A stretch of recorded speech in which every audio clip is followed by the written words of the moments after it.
आप कहते हो कि मंदिर से जाते समय नंदी के कानों में कहकर चले जाओ। बैठिए बैठिए बैठिए बैठिए। बहुत सुंदर प्रश्न है आपके, बहुत भाव से और आनंद से आपने करा, और जनमानस के कल्याण के प्रश्न है ये, केवल आपके लिए नहीं है, ये सबके लिए इतने जोरदार प्रश्न हैं। जो गलती भी करते होंगे तो इसको सुधार सकते। आपने कहा कि नंदी के कानों में कहना चाहिए। लोग हंसते हैं, कहते हैं बताओ वो नंदी के कानों में भगवान को कहना चाहिए। वैसे तो हम आपको एक बात बता दें कि दुनिया के लोग किसी दूसरे धर्म की कभी हंसी नहीं उड़ाते। दुनिया के लोगों को दूसरे का धर्म अच्छा लगता है। दुनिया के लोग सबसे ज्यादा हंसी उड़ाते हैं तो हमारे सनातन धर्म की ही उड़ाते हैं, और जी खुद उड़ाते हैं, दूसरा उड़ाने वाला नहीं होता। दूर के ढोल हमें समझ में आते हैं, उसका धर्म हमें समझ में आ गया, उनके यहाँ क्या है, ऐसा है, आओ कुछ नहीं, उनके धर्म में ऐसा है। कितना आनंद हमें दूसरे के धर्म में लग रहा है, और हमारा सनातन धर्म हमको बुरा लगता है। हमारे सनातन धर्म हमें बुरा लगने लगा। अरे भाई, लोग कहते हैं कि नंदी के कान में कहते हो, ये कोई हमारे पुराणों में या शास्त्रों में लिखा है? भगवती बहन साहू, आपको धन्यवाद देना चाहूंगा और एक बात कहना चाहूंगा। जितनी भी शिव महापुराण के अंतर्गत चाहे उपाय जो बताए जाते हैं कि बेलपत्री ऐसे चढ़ाना, काली मिर्च ऐसे चढ़ाना, चावल ऐसे चढ़ाना, धतूरा का क्या महत्व है, शमी के पत्ते का क्या महत्व है, बेलपत्री के पत्ते का क्या महत्व है, ये जितनी भी बातें बताई जाती हैं ये सब पुराण के अंतर्गत से बताई जाती है। अब दुनिया के लोग इसको चाहे टोटका कह दें, चाहे दुनिया के लोग इसे टोना कह दें, पर पुराण से हटकर कुछ नहीं। और आप लोगों को अगर बोला है कि नंदी के कान में कहकर भगवान शंकर के मन में बात पहुंचे, तो ये क्यों कहा, तो ये भी हमारी शिव महापुराण में लिखा है, जलंधर के चरित्र में। कोई आपसे कहे कि नंदी के कान में बोलने से क्या होता है, ये जलंधर का चरित्र कह रहा है। मां पार्वती जी का हस्त कमल पकड़कर जलंधर लेकर जाने लगा।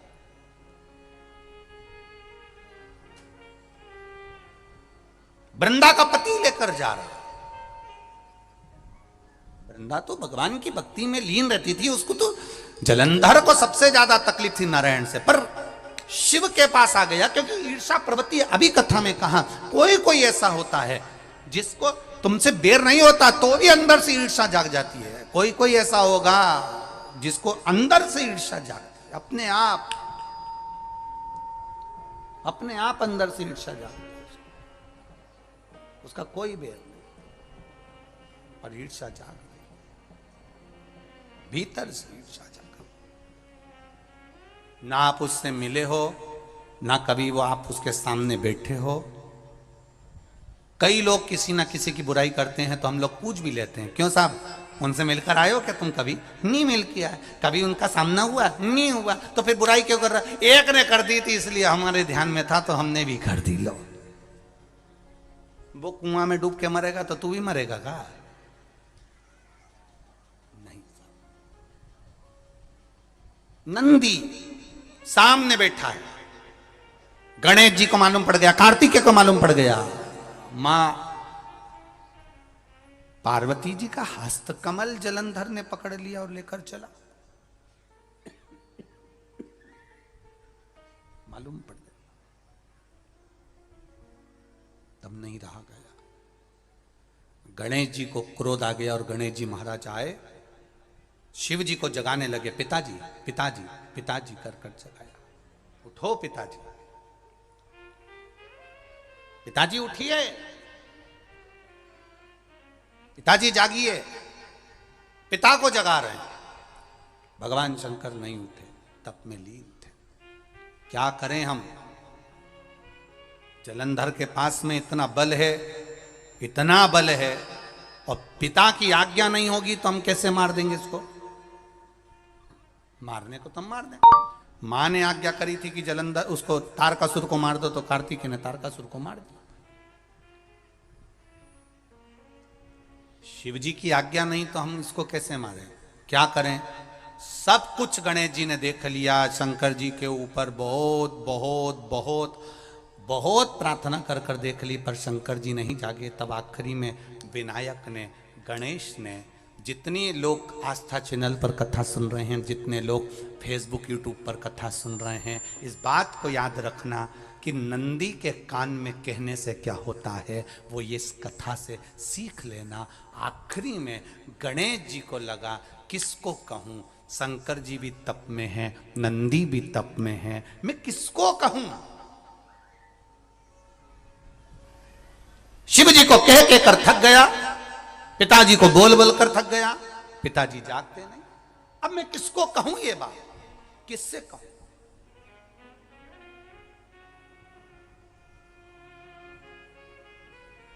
विनायक गए सीधे अब नंदी के पास में। नंदी भी तप में लीन थे, शंकर जी की ओर मुख था, शंकर जी की ओर मुख था। गए और जाकर तुरंत विनायक ने नंदी के कानों में जाकर कहा, नंदीश्वर, मैया का हाथ पकड़कर जलंधर लेकर जा रहा है, पिताजी तप में लीन है, कृपा करिए ना। बस केवल नंदी के कान में कहा, गणेश जी दूर हट गए। नंदी के कान में कहा, शंकर जी के नेत्र खुल गए, शिव जी के नेत्र खुले। ध्यान देना जरा, इस शिव महापुराण की, आशुतोष शिव महापुराण की कथा, जो कथा यहां कही जा रही है, यह कथा पहले के चरित्रों में सुनने को नहीं मिली होगी। जरा ध्यान देना इस संवाद पर, जितने लोग आस्था चैनल पर, जितने फेसबुक यूट्यूब पर सुन रहे हैं। सनातन धर्म की हंसी उड़ाने वाले कह देते हैं नंदी के कान में कहने से क्या होता है, नंदी के सामने जाकर बोलने से क्या होता है, नंदी के पास बैठकर बोलने से क्या होता है, नंदी के पास बैठकर शंकर जी का मात्र दीदार करने से क्या होता है, दर्शन करने से क्या होता है। वो अच्छे से समझ लेना, जो लोग सनातन धर्म पर उंगलियां उठाते हैं, वो अच्छे से समझ ले इस बात को।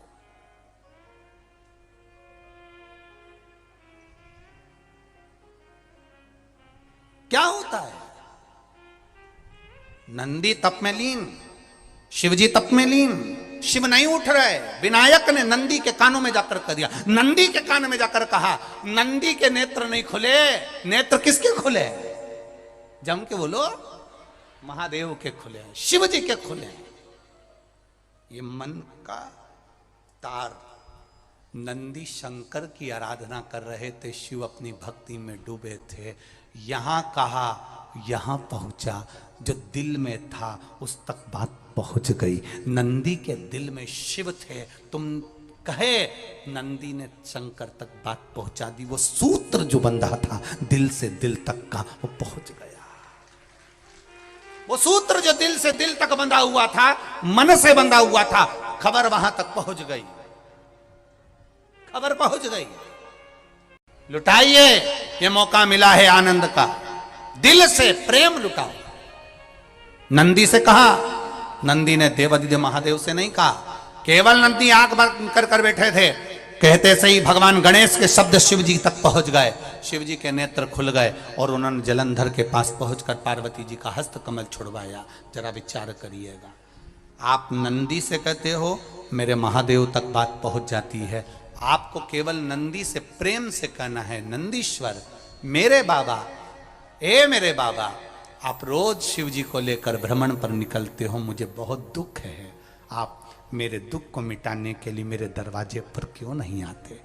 नंदीश्वर से कहा, शिव जी तक बात पहुंच जाएगी, शंकर के नेत्र आपके लिए खुल जाएंगे और महादेव आपके यहां खड़ा मिलेगा, मेरा महादेव आपके पास में खड़ा मिलेगा। आशुतोष शिव महापुराण की कथा कहती है, लोग कहते हैं नंदी को कहने से क्या होता है, ये शिव पुराण कह रही है, कहा वहां तक पहुंचा, दिल से दिल का कांटेक्ट। हम कई बार कहे आपको, आप लोगों ने सुना होगा शिव महापुराण में कि बहुत दुख हो जिंदगी का, बहुत दुख तकलीफ, जैसे वो बहन ने लिखा, मेरे कर्जे में लदालुम हो गई, तकलीफ बढ़ गई, शरीर का रोग था, 15-20 साल हो गए, आराम नहीं, बेटे भी व्यसन में डूबने लगे, क्योंकि कर्जा बढ़ गया, टेंशन में रहेगा आदमी तो गलत संगत की ओर चला जाता। व्यसन में आदमी पड़ने लगा, केवल टेंशन के चक्कर में। और आखिरी में हुआ क्या? शिव तत्व को जाना। आपसे भी निवेदन है, जब दुख की घड़ी अपार हो, समस्या बड़ी हो, बहुत तकलीफ हो, बहुत कष्ट हो, एक लोटा जल जब महादेव को चढ़ाने के लिए जाओ, चढ़ाकर 2 क्षण मंदिर के अंदर नंदी के पास 2 क्षण बैठकर मेरे महादेव को निहारना। अपने दिल की बात उसके पास में बैठकर नहीं भी कहोगे ना, तो नंदी के पास मात्र बैठ भी गए, उस नंदीश्वर के पास मात्र बैठ गए, तो वो तुम्हारे दिल की बात समझ जाएगा। तकलीफ बढ़ गई ना, कोई बात नहीं, दवाई खाओ, डॉक्टर को दिखाओ, पर एक बार उस जल को शिव जी पे चढ़ाओ। चढ़ाकर जल लेकर जब घर जा रहे हो, 2 क्षण मेरे नंदीश्वर के पास में बैठ जाओ। नी भी कुछ कहना है मत कहो, एक बार उसके करीब में बैठकर दिल से, मन से मेरे महादेव से जो कहना चाहती हो, बस मन में भी धर लिया, तो मेरे नंदी ने सुनकर वो महादेव से कह दिया, दुनिया का सबसे ज्यादा तप करने वाला, समाधि में लगने वाला, साधना करने वाला, व्रत करने वाला, उपवास करने वाला, तप साधना में लीन होने वाला कोई है तो वो नंदीश्वर है, जो शिव जी के सामने बैठकर उनके सामने हमेशा सामने मुख कर कर तप में लीन रहे। कितने लोग हैं जो भगवान नंदी के कानों में कुछ कहकर आते हैं? बोले हो कभी? सीधे बोल देते हो क्या जाकर? नंदी के कानों में कहने का भी एक तरीका है। आप लोगों को मालूम होगा वो तरीका? नहीं मालूम? ये बेलपत्री की जो डंडी रहती है ना, बीच का जो भाग है, ध्यान दिए ना जरा सा, ये बीच की जो डंडी है, फिर से देखिए, बेलपत्री के 2 पत्ते और उसके पास में जो बीच की जो डंडी का भाग, पास में जो बीच की जो डंडी का भाग है, दिख रहा है आप लोगों को? ये 2 डंडी, ये बीच की 2 पत्ती और उसके बीच में जो 2 डंडी का भाग, आप लोगों को मालूम होगा वो तरीका? नहीं मालूम? ये बेलपत्री की जो डंडी रहती है ना, बीच का जो भाग है, ध्यान दिए ना जरा सा, ये बीच की जो डंडी है, फिर से देखिए, बेलपत्री के 2 पत्ते और उसके पास में जो बीच की जो डंडी का भाग है, दिख रहा है आप लोगों को? ये 2 डंडी, ये बीच की 2 पत्ती और उसके बीच में जो 2 डंडी का भाग होता है। जब हम देवाधिदेव महादेव से कोई बात कहने वाले होते हैं ना, कि बाबा बहुत दुखी हूँ, बाबा बहुत तकलीफ चल रही है, बाबा मैंने एक कंपटीशन एग्ज़ाम में परीक्षा दी है, बाबा मेरे जीवन में ये तकलीफ हो रही है, बाबा, तब इस बेलपत्री की जो ये डंडी होती है, इस उंगली से, इस अंगुष्ठ से इस डंडी को पकड़ा जाता है और बाबा के कर्ण में कहने से पहले ये हाथ को नंदी के ऊपर रखकर फिर हम बाबा के नंदी के कानों में कहते हैं और चलते समय इस बेलपत्र को अशोक सुंदरी की जगह पर चढ़ाकर वापिस सजाते हैं। देव अधिदेव महादेव को पार्वती की बात मानना ही पड़ती है और वो कहना ही पड़ता है। ये बेलपत्र की महत्व है। ये जितना फल एक बेलपत्र की पत्ती में, उतना की उतना फल हम आपसे फिर कहेंगे। कभी मौका मिल जाए जिंदगी में, कभी तुम्हारे जीवन में अगर मौका मिले और कहीं बेलपत्री का वृक्ष मिल जाए जिसकी छांव तुम्हारे ऊपर पड़ रही हो, तुम्हारे ऊपर अगर बेलपत्री की छांव पड़ रही हो, उसके नीचे बैठकर कभी मौका मिले, एक बेलपत्री का पत्ता मात्र रखकर आप शिव जी का नाम लेकर जल भी अगर समर्पित कर रहे हो ना, तो वो 12 ज्योतिर्लिंग को जल चढ़ाने के बराबर फल प्रदान कर। एक बेलपत्री का पत्ता, एक बेलपत्री का वृक्ष, एक बेलपत्री के वृक्ष की छांव हमारे जीवन को कृतार्थ कर देती है, धन्य कर देती है, कृतार्थ। तो जिस जगह पर नंदी मेरे मंदिर के बाहर बैठा रहेगा,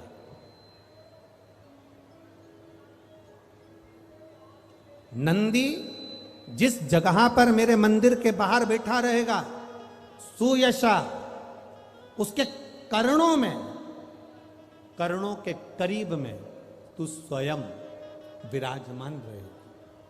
सुयशा, जब कोई नारी, जब कोई पुरुष, जब कोई बच्चा, जब कोई बुजुर्ग, जब कोई भी संसार सागर में रहने वाला मानव मेरे मंदिर में आएगा और नंदी के कान में कुछ कहकर जाएगा, तब तू उसको सुनकर माँ पार्वती से कहेगी। और पार्वती जब मेरे साथ प्रतिदिन प्रदोष काल में, प्रदोष के समय, शाम के समय भ्रमण पर जब पार्वती मेरे साथ जाएगी, तो पार्वती मैया जिसके सामने नंदी को रोक देगी, मैं उसके ऊपर कृपा करते हुआ चले जाऊंगा। ये हमारा भाव शिव महापुराण की कथा बना। तो शंकर जी के मंदिर जाते हैं तो आप जब वापिस लौट कर आते हैं तो नंदी के कान में,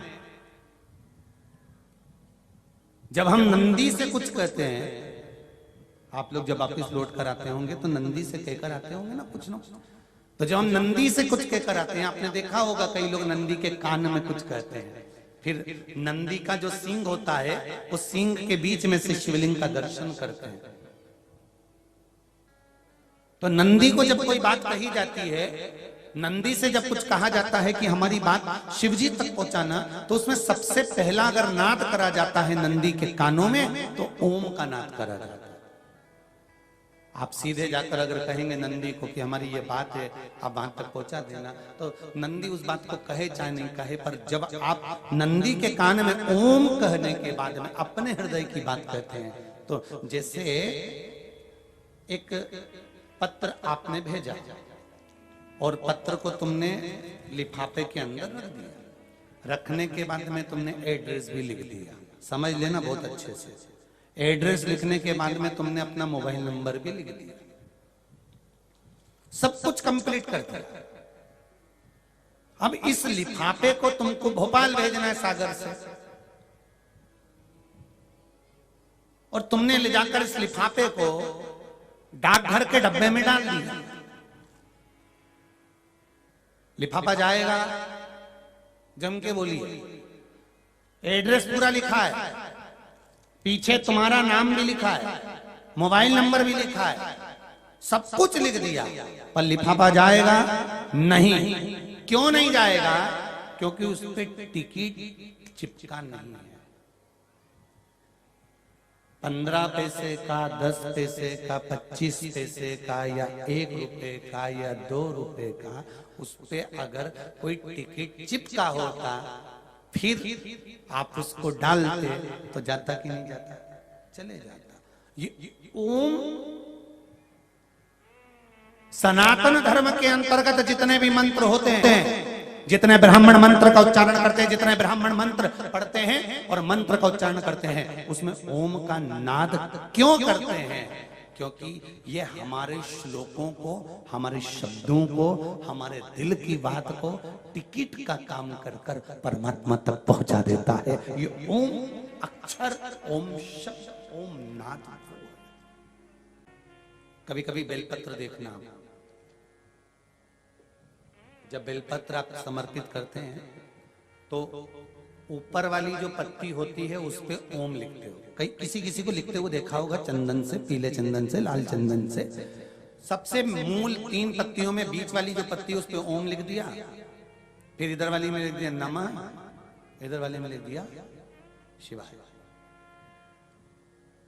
कभी आपने देखा कि इधर वाली पत्ती में ओम लिखा हो, इधर में नमः लिख दिया हो, इधर में शिवाय लिख दिया हो? नहीं, लिखने वाला लिखेगा, क्योंकि जो विद्वान होता है, चतुर होता है, जिसमें विद्वत्ता होती है, वो सबसे ऊपर वाली पत्ती में ही ओम लिखेगा, क्योंकि उसको मालूम है ये ब्रह्मा है, ये विष्णु है और ऊपर शिव है। इन दोनों का समावेश ओम में है, इसलिए वो सबसे पहली पत्ती में ओम ही लिखता है।